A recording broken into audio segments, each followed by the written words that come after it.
time to start. Uh, this will be our second presentation. So the second presentation is by Associate Professor Melissa and her colleagues, titled on I Don't Sign Up for This, Expectations, Violations, and Students' Dissatisfaction in Fully Asynchronous Online Learning. So welcome to the presentation, and the floor is yours, Associate Professor Melissa. Thank you so much. Good morning, good afternoon, good evening, wherever you are. Thank you for joining this presentation. I've just stepped out of a meeting, so I was worried I wasn't going to get here in time, but it's all going well. And Sam assures me that she can hear my sound. So I'm presenting on behalf of my two colleagues. We're all at Australian Catholic University. I'm in Brisbane. Helen, Sheehan and Sarah Taouk in our Strathfield campus. And our presentation is part of a project we're doing on moving into, or teacher education moving into fully asynchronous online learning. So, see if I can move this out of the way. There we go. What's been happening recently, and it's very new, but it is slowly growing, is that entire teaching courses or specific units are taught completely asynchronously online. And we can't seem to get a full understanding from people as to what they understand asynchronous teacher education to be. A lot of people will say, yeah, we do online learning. I'm like, that's not what we're talking about. So we're talking about learning to become a teacher without ever speaking to anybody, any live interaction in your course. So imagine doing all your work asynchronously and still trying to connect and still trying to be part of a learning community. So the way we see asynchronous teacher education, sorry, I can hear some music. I'm not sure. No synchronous components or live interaction where learners, their peers and teachers are separated by time and space. So there are no online tutorials where you're talking in real time as we are today. Kite and Joy had summarised the essential good components of fully asynchronous education. So if I'm engaging with a course about teacher education, I'm becoming a teacher, I want to have stimulating content. I want to have the ability to co-create knowledge, not just be fed knowledge.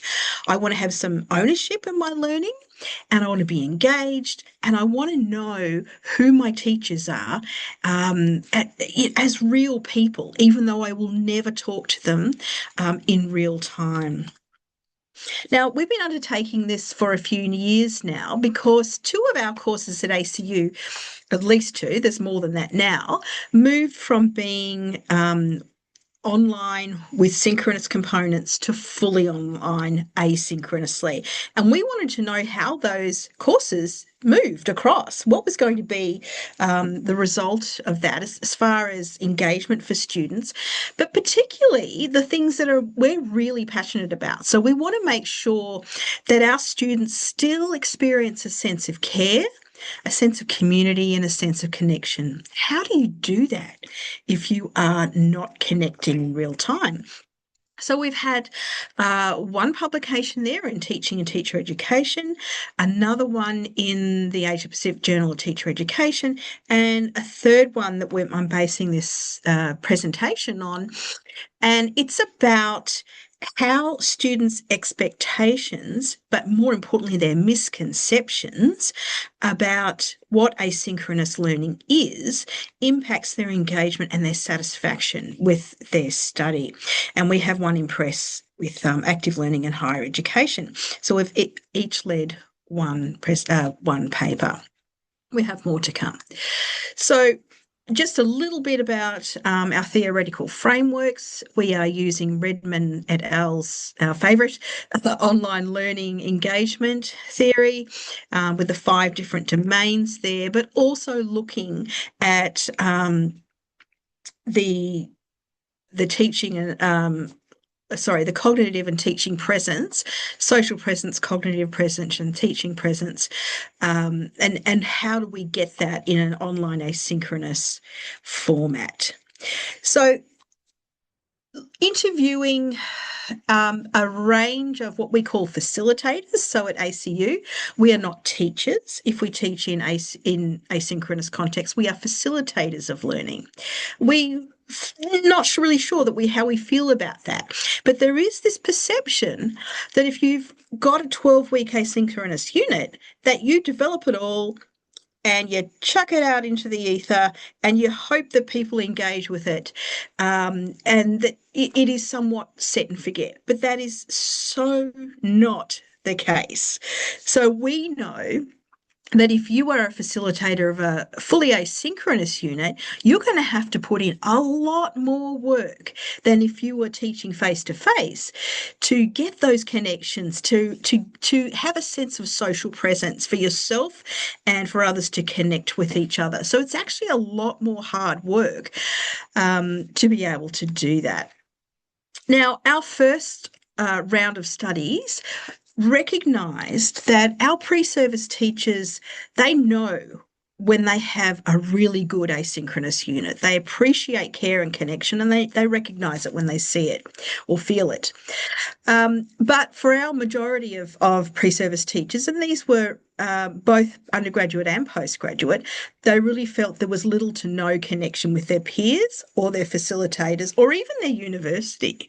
So they weren't going on campus. They had no feeling of what their university was like, and that they did express significant feelings of isolation and disengagement. Another part of this is that if you don't have asynchronous literacy skills, you may be really underprepared to connect with people, even if you do want to, and that further creates a sense of isolation. From our facilitators, some of them felt like we were pushing content into a void, or we're driving blind because you're not really having those embodied interactions with your students. You can't really get that sense of feel like you're a trustworthy person, you're an honest person, you care for your students. It's really difficult. But what we noticed was that overwhelmingly the students that we surveyed in that first project, their suggestions for improving the AO, or the asynchronous online experience, really focused on synchronous activities. And we thought, well, that's a problem because that's not part of the asynchronous model. So what's going on here? And we realized there is a pretty big disjunct between student expectations of asynchronous teacher education and the way asynchronous teacher education is delivered. So we then looked into expectation violation theory. And we know that students, if they get what they expect, and it doesn't have to be what they want or even what they need, what they think they need, but if their expectations are met for learning, then they'll have a much better experience, and vice versa. They'll be very dissatisfied if there is a misalignment between what they think they're going to get and what they actually experience. So we used EVT, expectation violation theory, as a way of analysing how they experienced this disconnect. So we have our two research questions there. We wanted to know what they did expect for asynchronous online delivery, and how it impacts their satisfaction, and what information they are given. So what I'm going to do now is hand it over to my colleague Sarah, and she's recorded a section for you because they couldn't present today. Please let me know if you don't hear if you can't hear her. Now, I'll just have to move you out of the way. Hi, everyone. My name is Sarah Taouk, and I'm going to present our results, the results of our study. So we had realized that students didn't quite understand what asynchronous online units actually involved. So what kind of learning experiences were they going to find? So we wanted to ask them. We wanted to ask them what they thought these units would look like. And so we did a survey. So our participants were pre-service teachers enrolled in initial teacher education courses that were completing asynchronous online units. This survey was anonymous. we collected 117 responses, of which 70 we deemed were complete for analysis. And so our survey questions, we got some demographics. We also asked them specifically what they expected to find in an asynchronous unit, particularly around the live contact with their lecturers. How many times did they think they were going to have live interaction with their lecturers? Did they expect that they were going to have live interaction with the students? And then we left an open response question for them to describe any other opportunities or activities that they thought would occur in an asynchronous online unit. We also looked at the unit outlines for all the different units these students were enrolled in, which they also specified as part of our demographic questions. We went to these unit outlines, which are basically the documents that describe everything that's, what this unit is about, how it's going to be delivered, and assessments, etc. All the information a student would go to sort of understand what the unit would look like. And we had a look at them to see if there was any information or any instruction relating to the delivery of the unit and the fact that it was asynchronous, if they gave them any heads up about what this unit would look like. And so our results were very interesting, and they really showed us or confirmed our initial belief that some of these students didn't really understand what an asynchronous online unit actually entailed. And so out of the responses, the 70 that we deemed were complete, 62% said that they were expecting to have a live interaction with their lecturer, which was quite surprising considering, our understanding of asynchronous online, meaning that it was going to be completely your own time, your own space, working independently. And then 60% of those responses also indicated that they expected that it was at least going to be once a week. Not even, so when we saw 62%, we thought maybe they were thinking, occasionally you'd have a live, maybe drop-in session. But no, these students actually were thinking this was going to be a weekly thing, that they would have a live tutorial type activity. 54% also expected that there would be opportunities to have live interactions with their peers, either through drop-in sessions. So 28% said that, through drop-in sessions or group assignments, and that would be through some kind of a live interaction, organized group assignments. This was really important because this is absolutely not what an asynchronous online unit looks like, or these opportunities would not exist in an asynchronous online unit. And so this is all of the things we looked at. So a number of times, again, the student expectations of interactions with fellow students, and this was the data that we saw. We did have some students who knew what asynchronous online learning would look like and said no, they weren't expecting any live, and they were happy and actually suited them very well that there was going to be no interaction. But the majority were expecting at least 2 times a week, at least once a week, to have interaction with their fellow students. And so this really got us thinking about, maybe there needs to be something that we should do to sort of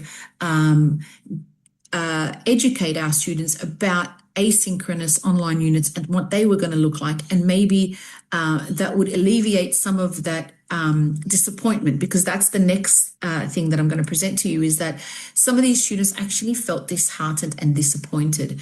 And so what we did with our open responses is we coded them and for specific, looking for any kind of indication about whether they were expecting live and what happened when they didn't get that live interaction. And so this is the first, what you can see here on the screen are the students who said, that's fine, we were expecting no live. So they already knew. They were the smaller group. So, they weren't the majority, they were the minority that were actually expecting it, and it aligned with their expectations, and that was fine.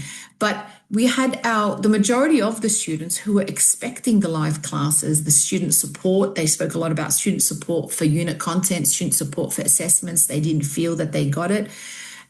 lecturer engagement, peer engagement. And so when they undertook these asynchronous units, they really felt disappointed, disengaged. And some of their comments specifically, said that, we felt really alone. We felt that, we had no support. We didn't, we wanted to ask things about the assessment. We wanted someone to talk to, but there was no one there.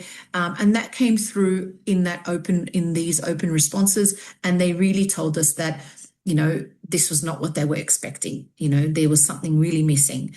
And so I think our results really then highlighted the fact that there is a gap here. There is a gap between the information the students are given and the students' understanding of what asynchronous online units look like.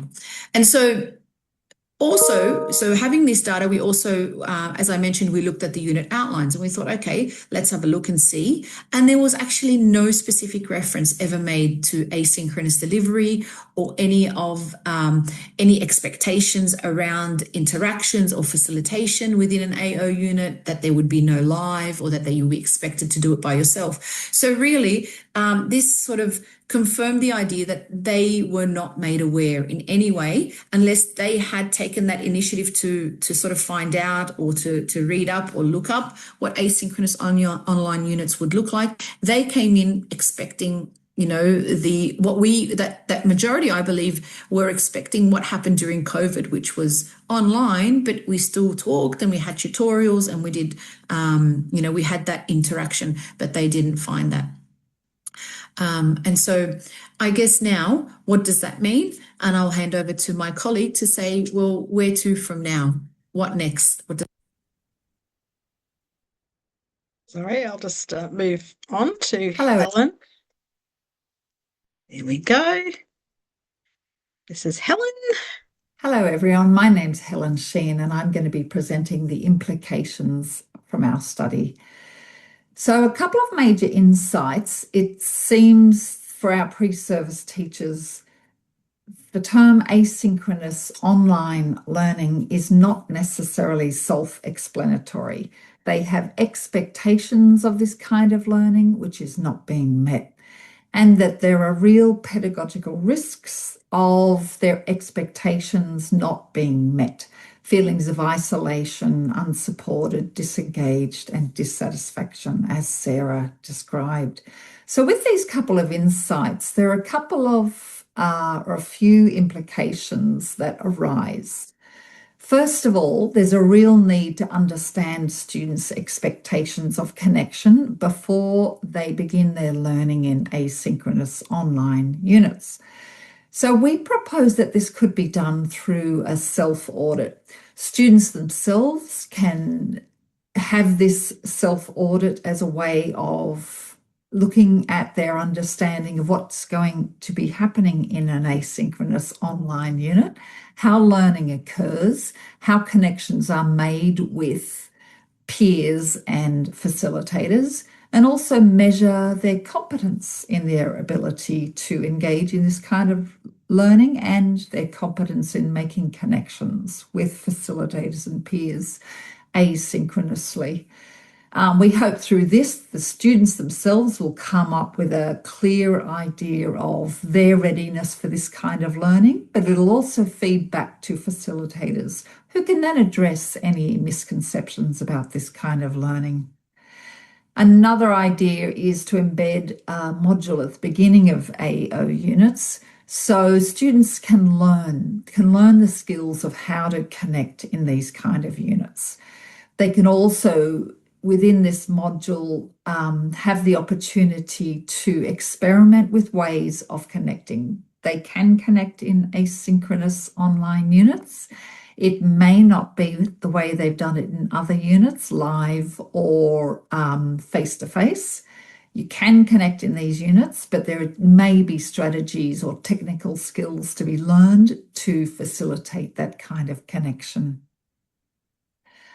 Another implication is, as the pre-service teachers in our survey, the unit outlines did not clearly and specifically explain to them ways that they would be able to connect in asynchronous online units. So there's a real need to review the unit description documents and ensure that they present a full and very clear picture for students about what's going to happen in these kind of units and how they will have the opportunity to connect with their peers and their facilitators.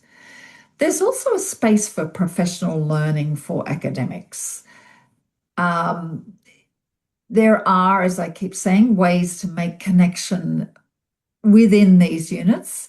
But if academics have professional learning around how this can be done effectively, we believe it may facilitate better connection for students in asynchronous online units. Also, because there's very little research into engagement of academics in the development and facilitation of asynchronous online units, we propose there's a real need to examine this, to see and understand academics' cognitive, emotional, behavioural engagement in the development and delivery of asynchronous online units. With a better understanding of their level of engagement, this can be addressed in a variety of ways, because it's been shown, of course, that more engaged educators are more effective educators. So there's a real need to understand the engagement of facilitators in the asynchronous online mode of learning. So where do we go to from here? We've been developing and hope to embed a student self-audit in units so students can engage before the unit even gets started to understand their capacity to connect in an asynchronous online unit. We are also working on the module to get that embedded in units so we can then explore how these kind of adaptations to our units better prepare students or maybe address students so their expectations align with their experience of learning and their experience of connection.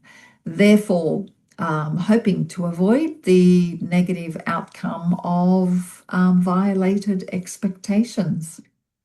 We're also beginning a study into academics' engagement in facilitation and development of asynchronous online units, and we would love the opportunity to be able to share our findings from that when we are a little further down the track. I will hand over now to Melissa, who will finish up our presentation, and thank you very much for listening. Thank you, Helen. Okay, so in sum, asynchronous learning in teacher education is new. It's difficult for us to know how many universities are doing it. We only identified one who got in contact with us because actually when I've been through the ways that courses are advertised through different universities, no one says that they're asynchronous. They just say online. So it's a bit of a misty space. We know it brings lots of opportunities for people who cannot come to campus or who need to be able to study in their own way in their own time. So there are lots of advantages there. However, it really can be a problem if we don't ensure that they know exactly what they're getting into. And in fact, at my university, sometimes students will be transferred. Their unit will be online scheduled, which means they will have regular online tutorials, and they'll be moved to online unscheduled, which is asynchronous, and they don't know the difference. And they're like, well, what's going on? So with my units that are starting in another week, oh my gosh, what I'm trying at this stage is I've got Redmond's framework, the 5 different areas of engagement, and I've said, what do these look like? What do these look like in an asynchronous delivery? And what do they look like, or what can you do in this particular unit? So they have some structure about how to engage in these different areas, and the expectations as well. So we've only ever had one person in all our interviews and all our surveys that says, I don't want to talk to anybody ever. I just want to do my thing. Everybody wants some type of connection. So that's where we're at. And thank you very much. I hope I haven't gone over time. Sorry, we've got a comment there. Yeah, What does it look questions? like? Yeah, Yeah.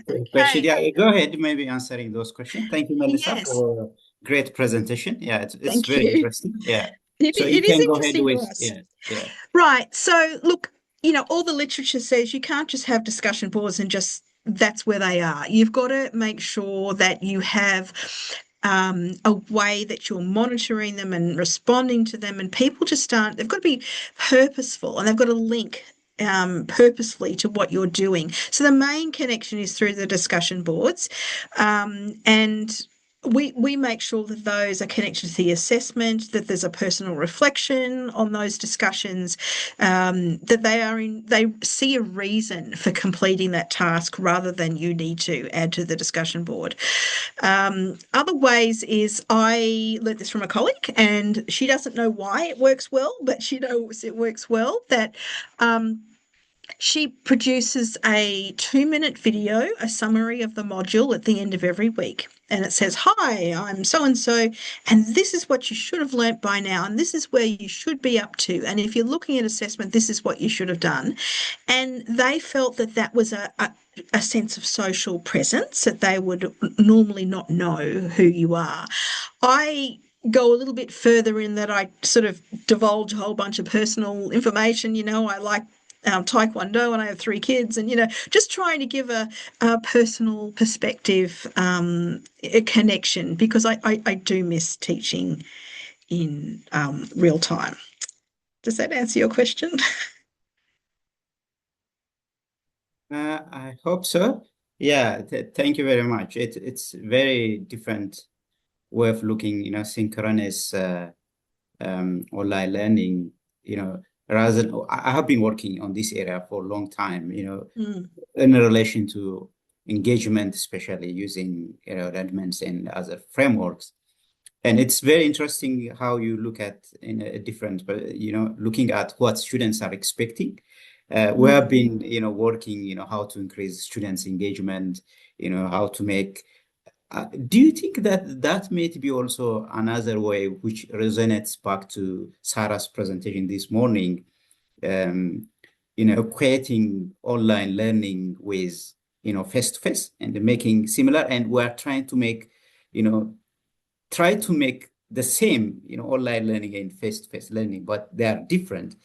And students yes, are maybe taking also the same expectation, they need they someone to are. see, They interact. are. Yeah. And I think that the literature tells us that students want the same online or asynchronous as they do face to face. They want to have those relationships. They want to have a teacher that has a sense of humor. They want to have things that they can take away into their classrooms. It's all those things that you expect face to face, but they expect them online. And it gets more difficult the less interaction you have. So you actually have to work harder. We used to get less workload for asynchronous units because of that set and forget type of mentality. And we said, no, you don't understand. Like I could walk into a tutorial and blah, blah, blah, off I go. But it's so much harder when you don't have any sort of interaction. I don't know if I answered your question there. Yeah, you're right. Yeah, Mm. that's right. And maybe, we teacher educators as well as pre-services looking at what's engagement looks like, online in Yeah. online learning. We don't have, clear understanding of, what's different, Mm. from face to face to online and how we make students engaged. Engagement is not simply, interaction, direct live interaction with teacher No, educators, or that's right. there are other ways of, and students have some expectation, and reverting that expectation and telling what's happening is, it's a Yes. very important look that we need to, Yeah. and it's very interesting. Mm. Students are always looking for some kind of live interaction. When you said They are. 62% of students are expecting live live Correct. type of interaction, which They is just not. didn't get it. Yeah, Yeah, yeah, that's right. I do, yeah. rather than wait for the evaluations at the end of the semester, I do a week 3, just a quick online form. And because you never know how it's going to be received, right? Mm. And I can't say that if someone hasn't done this, that, and the other, that they're not engaged. I don't know that. So it's not time on site or anything, but that little form after week 3 gives me an insight as to how this is going. And there still will be some people going, when's the tutorial? And which tells me they haven't engaged with my explanation about what the unit's like. But it's a work in progress, and I think asynchronous teacher education is going to grow. My worry, of course, is the first time that these pre-service teachers will engage with others is when they go on placement in real time. So that's an interesting hurdle. Anyway, thank you very much for the Yeah, thank you opportunity. very much, Melissa. I hope the discussion will go beyond this conference. We're restricted by time. So I wish we continue this discussion. Thank you very much for the nice presentation and looking at, in a different perspective, what online learning looks like. That's very interesting. And thank you very much. And then let's move to the next presentation by Noor and his colleague, on the topic Reimaging algebra revision through gamified digital pedagogies in mathematics teacher education. Okay, hi, good day everyone. Just let me get my presentation set up.